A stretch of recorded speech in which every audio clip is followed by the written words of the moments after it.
Hi, good evening, everyone.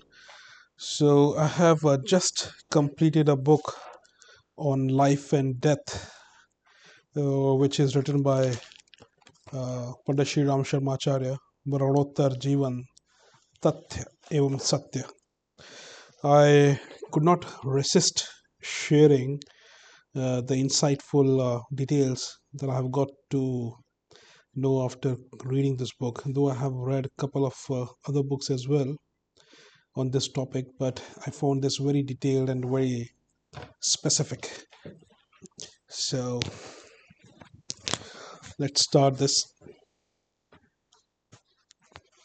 मृत्यु जीवन का अकाट्य सत्य, मरण अभिनव पर्व सृजन का। जिसने जन्म लिया है उसका मरना सुनिश्चित है। सृष्टि का कर्म ही जन्म मरण की धुरी पर घूम रहा है। जो जन्मा है सो मरेगा ही। जो जन्मा है सो मरेगा ही। जीवन इच्छा कितनी ही प्रबल क्यों ना हो, मरण से बचा नहीं जा सकता। मृत्यु की चलती चक्की में अन्न के दानों की तरह हमें आज नहीं तो कल पिसकर ही रहना है। इस तथ्य को ना तो झुटलाया ही जा सकता है और ना उसका सामना करने से बचा जा सकता है। मरण को ध्रुव सत्य की तरह ही मानकर चलना चाहिए। अनिच्छा, भय, भीरुता अथवा क्लेश, कातरता कुछ भी मन में क्यों ना हो, प्रकृति का सुनिश्चित क्रम रुकेगा नहीं। सुनिश्चित लगने वाला आज का हमारा परम प्रिय अस्तित्व कल महान शून्य में विलीन होकर रहेगा। आज की यथार्थता कल विस्मृति के गर्त में गिरकर सदा के लिए अविज्ञात अंतरिक्ष में बिखर जाएगी। मरण से भयभीत होकर आतुर लोग ऐसा सोचते हैं कि इन्हीं क्षणों में जितना अधिक आनंद उठा लिया जाए उतना ही उत्तम है। वे इंद्रिय लिप्सा एवं मनोविनोद के लिए अधिकाधिक साधन जुटाते हैं और उनके लिए जो भी उचित अनुचित करना पड़े उसे करने में नहीं चूकते। यह उपभोग की आतुराई कई बार तो इतनी बड़ी चढ़ी और अदूरदर्शी होती है कि उपभोग का आरंभ होते होते विपत्ति का वज्र सिर पर टूट पड़ता है। अपराधियों और कुकर्मियों की दुर्गति आए दिन होती देखी जाती है। कईयों को तो तुरंत ही प्रतिशोध या प्रतिशोध का सामना नहीं करना पड़ता, परंतु सामयिक सफलता भी मिल जाती है। ईश्वरी कानून तो बदले नहीं जा सकते। कर्म फल की सच्चाई न केवल अध्यात्म दर्शन के आधार पर वरन भौतिक मनोविज्ञान के सिद्धांतों से भी सुनिश्चित है। कुकर्मी को इस तरह न सही तो उस तरह दुर्गति का सामना करना ही पड़ता है। जब तक जीना तब तक मौत से जीना, ऋण लेकर घृत पीने वाली नास्तिकतावादी नीति को मारना मरण की भयंकरता के अनुरूप जीवन को भी भयानक बना देने की मूर्खता करना है। असीम उपभोग चाहा गया और अप्रत्याशित संकट उभरा, यह कहाँ की समझदारी हुई। उच्छृंखल भोगलिप्सा मन में उठने से लेकर तृप्ति का अवसर आने तक हर घड़ी आशंका, व्यग्रता, जुगुप्सा, चिंता की इतनी भयानकता अपने साथ जोड़े रखती है कि उपभोग की तृप्ति बहुत भारी पड़ती है। सच तो यह है कि अभाव सहने की उपेक्षा उसका कहीं अधिक मूल्य चुकाना पड़ता है। यह तो मृत्यु भय को और भी अनेक गुना बढ़ा देने वाली बात हुई। सोचा यह गया है कि मरने तक जितना अधिक आनंद उठाया जा सकता हो उठा लिया जाए और नीति अनीति का विचार न करके इस समय जितनी अधिक तृप्ति संभव हो प्राप्त कर ली जाए। इसलिए अचिंत्य चिंतन और अकर्म कर्म को अपनाने का दुस्साहस भी किया गया, पर सृष्टि व्यवस्था ने उसे भी कहाँ पूरा होने दिया। तृप्ति के क्षण आने से पहले इतनी आत्म प्रताड़ना सहनी पड़ी कि उपभोग की सारी सरसता ही नष्ट हो गई। जो मिला वह इतना अधिक दुष्परिणाम साथ लाया कि कामना पूर्ति के सुख की अपेक्षा व्यथा, वेदना भरा पश्चाताप अपेक्षाकृत कष्टसाध्य ही सिद्ध हुआ। इस आतुरता से कुछ प्रयोजन सिद्ध ना होगा। एक दिन मरने की अपेक्षा आत्म प्रताड़ना का, आत्महत्या का कष्ट पग पग पर सहन करना कहाँ की बुद्धिमत्ता है। एक दिन तो सभी को मरना पड़ेगा, पर आतुर उपभोग की ललक में कुकर्मों पर उतारू मनुष्य हर कदम पर मृत्यु जैसी झुलसी व्यथा को सहन करता है। मरणोत्तर जीवन पर अविश्वास करने वाले नास्तिक प्रकृति के मनुष्य निश्चित रूप से उनकी अपेक्षा अधिक घाटे में रहते हैं, जो अध्यात्म दर्शन के आधार पर मृत्यु को एक वस्त्र परिवर्तन जैसी सहज और सामान्य प्रक्रिया मानते हैं और जीव का मरणोत्तर जीवन बना रहने की बात पर विश्वास करते हैं।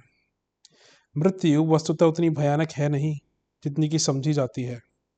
आत्मा का अस्तित्व अब एक सुनिश्चित तथ्य मान लिया गया है। वे दिन लद गए जब नौसिखिए अत्युत्साही बुद्धिवादी मनुष्य को एक जड़ उत्पादन कहा करते थे और शरीर की मृत्यु के साथ ही आत्मा का अस्तित्व न रहने का प्रतिपादन करते थे। पुनर्जन्म के अतिरिक्त सूक्ष्म शरीर धारण किए रहने तक के अब तक इतने सुदृढ़ प्रमाण मिल चुके हैं कि उनकी यथार्थता से इनकार करने का कोई साहस नहीं कर सकता। बहुत पहले जन्मजात विशेषताओं का वंश परंपरा के साथ संबंध जोड़ा जाता था। अब यह मान लिया गया है कि वंश परंपरा से सर्वथा भिन्न प्रकार की जो असाधारण विशेषताएं मनुष्यों में जन्मजात रूप से पाई जाती हैं, उनका कारण प्राणी के पूर्व जन्म से संचित संस्कार ही हो सकते हैं। विज्ञान और बुद्धिवाद ने पिछली शताब्दियों में जो प्रगति की, उसके आधार पर मरणोत्तर जीवन की प्रामाणिकता में संदेह करने का कोई कारण शेष नहीं रह जाता। पैरासाइकोलॉजी, मेटाफिजिक्स एवं ऑकल्ट साइंस के क्षेत्र में एक के बाद एक ऐसे तथ्य प्रस्तुत किए जा रहे हैं जो मरणोत्तर जीवन की यथार्थता को एक सुनिश्चित तथ्य के रूप में प्रस्तुत करते हैं। बुद्धिमत्ता अब यह नहीं कहती कि मरने के बाद अस्तित्व नहीं रहेगा, इसलिए अधिकाधिक उपभोग के लिए अनीति के स्तर तक बढ़ा जाए। यह सोचना दोनों ही दृष्टियों से गलत है। एक तो मरणोत्तर जीवन और कर्मफल के पुराने सिद्धांत अब नई कसौटियों पर भी तथ्यपूर्ण सिद्ध हो रहे हैं। दूसरे, अनियंत्रित उपभोग के प्रयत्नों में और उपभोग के उपरांत उत्पन्न हुए संकटों में जो कष्टकर स्थिति जुड़ी रहती है, वह उस क्षणिक एवं स्वल्प उपभोग की तुलना में कहीं अधिक महंगी पड़ती है। मृत्यु से डरने की अपेक्षा यही उत्तम है कि उसे एक सुनिश्चित तथ्य और जीवन की सहचरी मानकर चला जाए। अनंत जीवन प्रवाह में मरण को एक छोटा विश्राम मात्र समझा जाए। जीवन भी सृष्टि प्रवाह और परमेश्वर की तरह ही अनादि और अनंत है। रात्रि में जिस प्रकार हर रोज सोया जाता है और दूसरे दिन सवेरे ही उठकर फिर नया कार्यक्रम चलाया जाता है, उसी प्रकार मरण का विश्राम लेकर हर बार नया जीवन नए दिन की तरह आरंभ होता है। भविष्य की चिंता व्यवस्था में हम सदा सर्वदा संलग्न रहते हैं। रात्रि को सोना पड़ेगा और अगले दिन उठना होगा, ऐसा जो सोचेगा वह सनकी कहलाएगा। मरने के बाद भी जन्म लेना पड़ेगा अथवा सूक्ष्म शरीर का अस्तित्व रहेगा। दोनों ही अवसरों पर सुखद परिस्थितियों के लिए जिन साधनों की आवश्यकता पड़ेगी, वे साधन आज के सत प्रयत्नों से उपयुक्त समय के लिए संचित किए जा सकते हैं। अस्तु, मरण का तथ्य ध्यान में रखते हुए हमें मरणोत्तर जीवन के समय के लिए उपयोगी साधन सामग्री जुटाने के लिए निरत रहना चाहिए। यह प्रयोजन सत्कर्म साधना से ही संभव हो सकता है। उसे जीवन काल में परिपूर्ण तत्परता के साथ ही करते रहना उचित है। जिस प्रकार पुराने कपड़े उतारकर नए कपड़े पहनने में हमें तनिक भी बुरा नहीं लगता, वरन प्रसन्नता होती है, आज के बोझिल जीवन की अपेक्षा भविष्य में अधिक कोमल, हल्का और प्रफुल्ल अवसर बनकर बालकपन के रूप में मिलेगा, तो इसमें खिन्न होने की बात ही क्या है। आज शरीर और परिवार की छोटी सी परिधि में कोल्हू के बैल की तरह चक्कर काटने की भारवाही स्थिति से आगे बढ़कर कुछ समय उन्मुक्त अंतरिक्ष में विचरण करने का अवसर मिलेगा और ईश्वर की अदृश्य गतिविधियों के संपर्क में रहना पड़ेगा, तो उस कौतूहलपूर्ण स्थिति में रस लेने में भय क्यों माना जाए। यात्राओं का, प्रवास, पर्यटन का आनंद उठाने की इच्छा सभी को रहती है। उन दिनों घर छोड़ना पड़ता है और ढर्रे का जीवन क्रम संभव भी नहीं रहता, तो भी अजनबी और अनोखी वस्तुएं देखने, नयों के संपर्क में आने की प्रसन्नता संतोष देती है।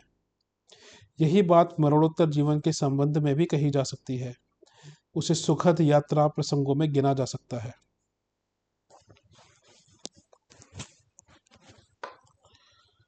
मृत्यु का भय उन्हें ही भयभीत करता है जिन्होंने मरणोत्तर जीवन के लिए सुखद स्थिति प्राप्त करने की कोई पूर्व तैयारी नहीं करी है।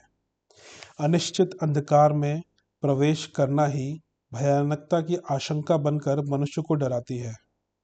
विशेषतः यह डर तब और अधिक बढ़ जाता है जब अगले दिनों अधिक गहरी विपत्ति सामने प्रस्तुत होने की आशंका रहती हो। जिसने संकीर्ण स्वास्थ्यपरता और अनैतिकता का आश्रम लेकर जिंदगी के दिन काटे हैं, उसकी अंतरात्मा को अदृश्य चेतना आगाह करती रहती है कि इन आज की दुष्प्रवृत्तियों का परिणाम कल भयानक विपत्ति के रूप में ही सामने आने वाला है। यह पूर्वाभास ही मृत्यु के भय को सघन बनाता है और मरने का नाम सुनते ही कपकपी आती है। मृत्यु के उपरांत जीव के कर्मों का लेखा जोखा परमेश्वर के सामने होता है और न्याय तुला पर तौलकर दंड पुरस्कार का विधान बनता है। अपराधी मनस्थिति यह जानती है कि सर्वात्मयी न्यायाधीश से कुछ छुपा नहीं है। मृत्यु के उपरांत जीव के कर्मों का लेखा जोखा परमेश्वर के सामने होता है और न्याय तुला पर तौलकर दंड पुरस्कार का विधान बनता है। अपराधी मनस्थिति यह जानती है कि सर्वमयी न्यायाधीश से कुछ छिपा नहीं है।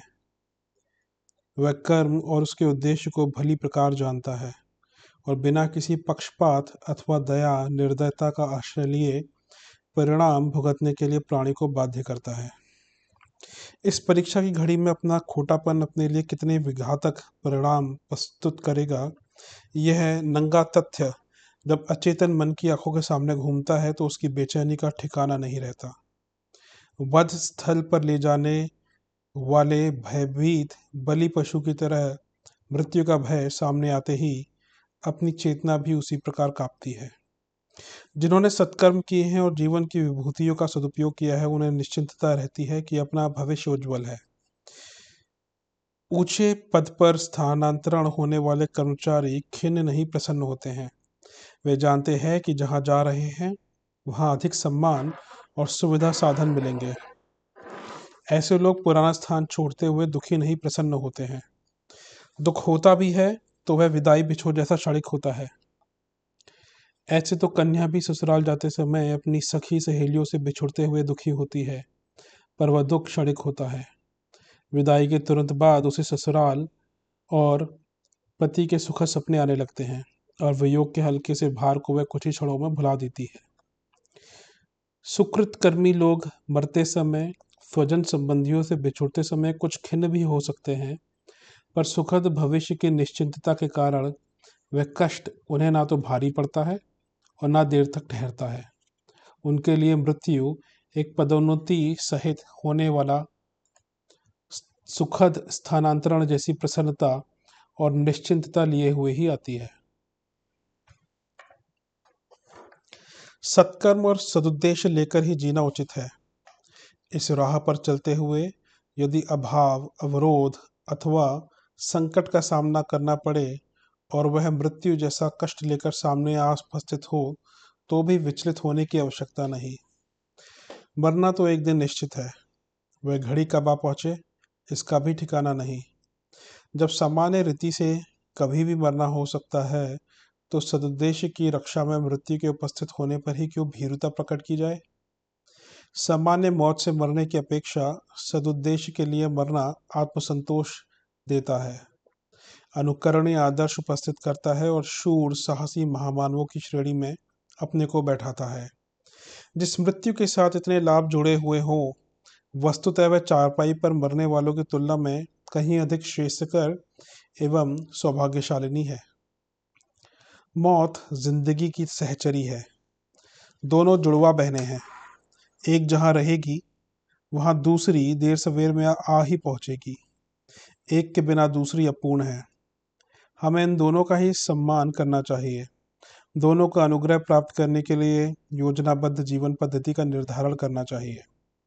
आश्चर्य इस बात का है कि जीवन के साथ गुथी हुई इस गहरी सच्चाई को लोग गंभीरता से नहीं देखते और उस महायज्ञ की पूर्व तैयारी इस प्रकार नहीं करते जैसे कि उन्हें करनी चाहिए। समझा जाता है कि अन्य लोग ही मरेंगे, हमारे सामने यह भयंकर समस्या आएगी ही नहीं जिसमें शरीर छोड़ना पड़े, संसार से बिछोड़ना पड़े और अनिश्चितता के धरातल पर हवा में तैरते रहना पड़े। उपेक्षाएं सभी बुरी होती हैं, विस्मरण को भारी कभी माना जाता है, पर मृत्यु को भूल जाने का तो ऐसा दुष्परिणाम सामने आता है जिसकी क्षतिपूर्ति आगे चलकर कभी पूरी हो ही नहीं सकती। जीवन एक अनुपम संयोग है। अन्य प्राणियों में किसी की भी शारीरिक संरचना और मानसिक संगठन ऐसा उच्च कोटि का नहीं है जिसे देखकर देवताओं का भी मन ललचाए और वे इसी के साथ जुड़े रहने में प्रसन्नता अनुभव करें। इस काया को तो सुर दुर्लभ होने की मान प्रतिष्ठा मिली हुई है।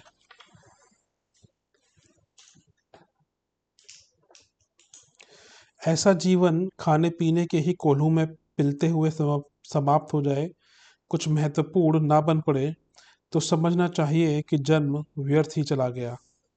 पेट और प्रजनन के लिए जीवित रहने वाले प्राणियों में मनुष्य की स्थिति सर्वोत्तम है। इस योग्य है कि महान उपलब्धि के अनुरूप अपनी कृतियों को भी ऐसा बना सके जिन्हें अभिनंदनीय कहा जा सके, जिन्हें देखकर लोग अनुकरणीय और अभिनंदनीय कहें, उनसे प्रेरणा प्राप्त करने का प्रयत्न करें। मौत की चर्चा करने पर बुरा माना जाता है। इस प्रकार के कथन को अशुभ कहा जाता है। किसी के सम्मुख उसके मरण की कामना भर कर देना गाली देने से भी बुरा माना जाता रहा है।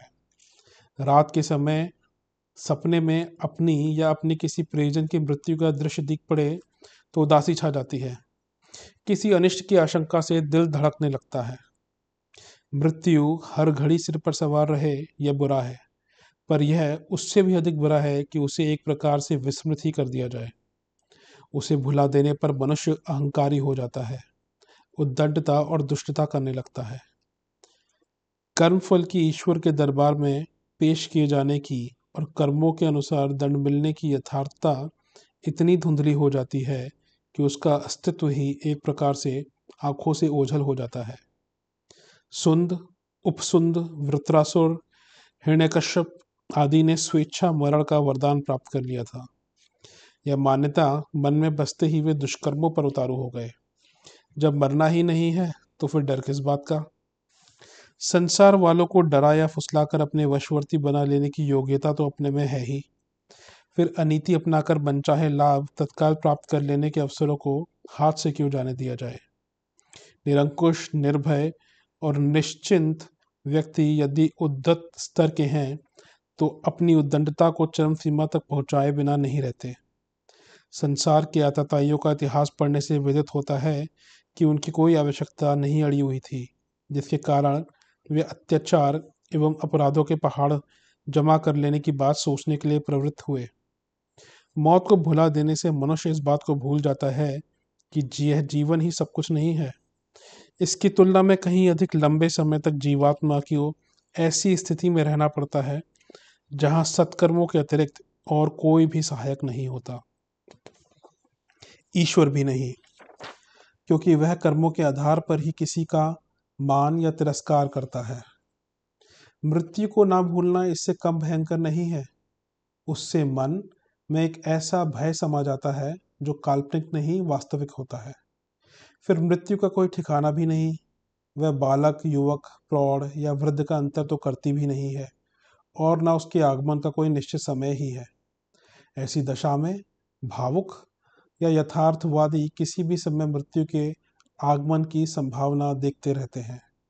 उनका जीवन ही नीरस और भारभूत हो जाता है। हर घड़ी व्याकुलता बनी रहती है। स्वजन संबंधी भी बिराने और बिछुड़ने वाले लगते हैं। उत्साहपूर्वक काम करने का भी मन नहीं करता। क्योंकि जब अपनी स्थिति मेले के यात्री जैसी है तो फिर किसी प्रयोजन में व्यर्थ सिर खपाना किस काम आएगा। ऐसी ही उदासीनता के वातावरण में राजा परीक्षित ने अपने राजपाट का काम छोड़ दिया था और कथा श्रवण करके सद्गति को एकाकी प्रयास में जुट गए थे। किंतु यह भी सही तरीका नहीं है। घर पर डाकुओं का आक्रमण होने के समाचार से दिल दहल जाता है। उनकी सूचना गलत भी हो सकती है और उनका आक्रमण निष्फल भी बन सकता है। किंतु मृत्यु के बारे में तो कुछ नहीं कहा जा सकता कि उसका आक्रमण कब चढ़ दौड़े और देखते देखते गर्दन मरोड़कर स्थिति में आमूलचूल परिवर्तन कर दे। यदि गंभीरतापूर्वक कोई मृत्यु की उपस्थिति निकटवर्ती अनुभव करने लगे तो उसकी स्थिति विक्षिप्त जैसी हो जाएगी। उससे कुछ भी करते धरते ना बन पड़ेगा। जब मृत्यु का स्मरण और विस्मरण दोनों ही विपन्नता उत्पन्न करते हैं तो उनके संबंध में क्या दृष्टिकोण अपनाया जाए जिससे सामान्य, स्वाभाविक और सही स्थिति बनी रहे। मृत्यु के समय इस पंच भौतिक शरीर का ही अंत होता है। इसके बाद भी सूक्ष्म शरीर की सत्ता बनी रहती है। सूक्ष्म शरीर के साथ योग्यताएं, क्षमताएं, आदतें एवं धारणाएं जाती हैं। उन्हीं के साथ उलझ सुलझ कर जीवधारी स्वर्ग नरक का सुखद दुखद अनुभव करता रहता है। इसलिए सत प्रयत्नों को निरंतर अंतिम समय तक जारी रखा जाए ताकि अगले जन्म में भी यह संचित सुसंस्कारिता साथ रहे। जन्म के साथ ही ये संस्कार एवं सुविधा साधन उपलब्ध हो सकें जो सामान्यतः बहुत प्रयत्न करने पर बहुत दिनों में हस्तगत होते हैं। मरण के संबंध में संतुलित दृष्टिकोण यही है कि शरीर बदलते हैं, आत्मा नहीं मरती। साथ ही वह पिछला आत्मिक उपार्जन भी साथ लेकर प्रयाण करती है। इस आधार पर हर कोई अपने इस लोक के साथ परलोक को भी समुज्वल बना सकता है। इसकी प्रेरणा आत्मा की अमरता के प्रचलित लोक सिद्धांत से भी मिलती है और वही सदा संतुलन भी बनाए रखती है।